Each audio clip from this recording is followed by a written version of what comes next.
je voulais, bon, j'ai fait cette petite vidéo, c'est la première que je fais, alors vous m'excuserez si c'est pas parfait. Alors voulais vous présenter mes couteaux. Alors le premier, bah, c'est des Bear Grylls, c'est des couteaux que j'ai achetés depuis que je suis sur le forum. J'ai trouvé ça pas mal. Bon, c'est pas d'une qualité extraordinaire, mais enfin, disons que ils sont pas mal. J'aime bien la forme. Le scout, le premier, le petit.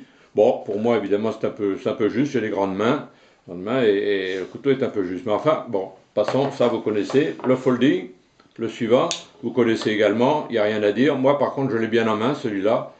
La qualité, bon, on voit tout de suite que bon, c'est quand même pas ça. Quoique ça coupe quand même très bien. Alors, j'ai fait l'acquisition également de l'Ultimate.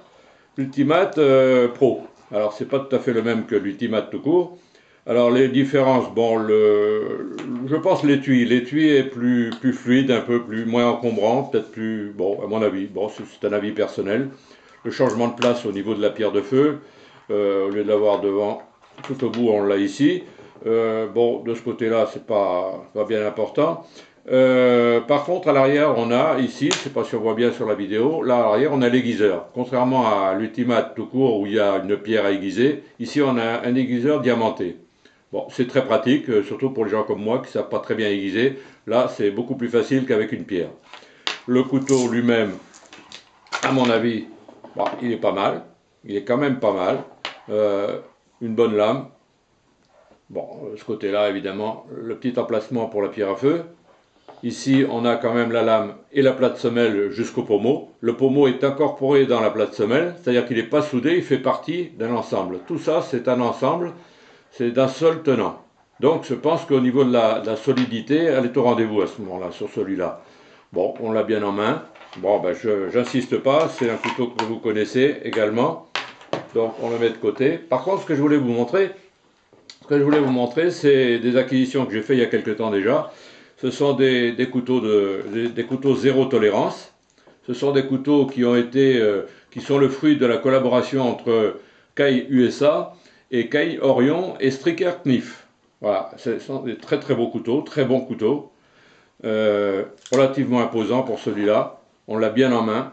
Ce sont des couteaux qui sont plutôt réservés quand même aux forces de l'ordre, aux militaires.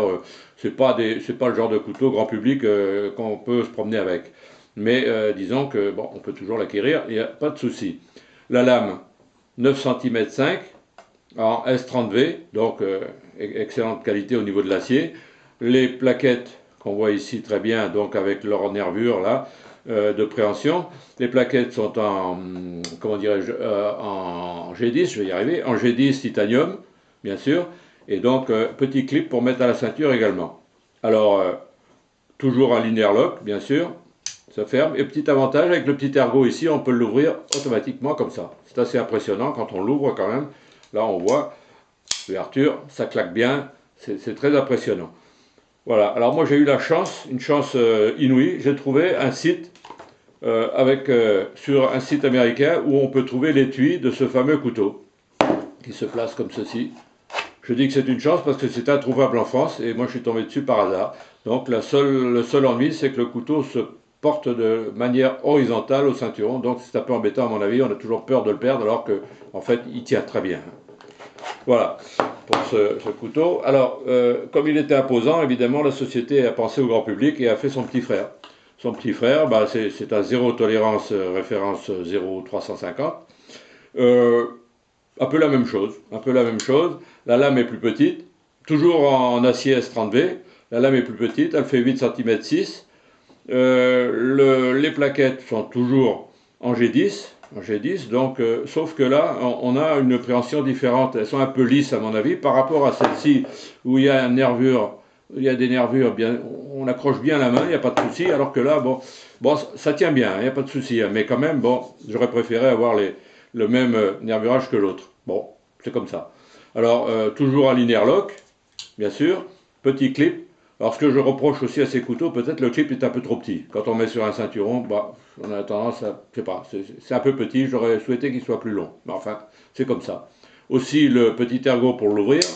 Voilà, claquement sec, ça s'ouvre. Et ici, on a évidemment les ergots d'ouverture, mais qui bloquent en même temps la lame contre les plaquettes. Ce qui fait que là, il n'y a rien qui bouge, on peut, dans tous les sens on peut le remuer, il n'y a rien qui bouge, c'est super impeccable. Voilà. Donc, voilà ce que je voulais vous présenter en ce qui concerne une petite partie de ma collection. Moi, je ne suis pas tellement survie, vu mon âge, mais je suis amateur de couteaux, et j'en collectionne pas mal. J'en ai à peu près, non, presque une centaine à l'heure actuelle, mais je collectionne ça depuis 35 ans. Voilà pour ma petite vidéo, la première que je posterai, si j'y arrive, d'une part, et puis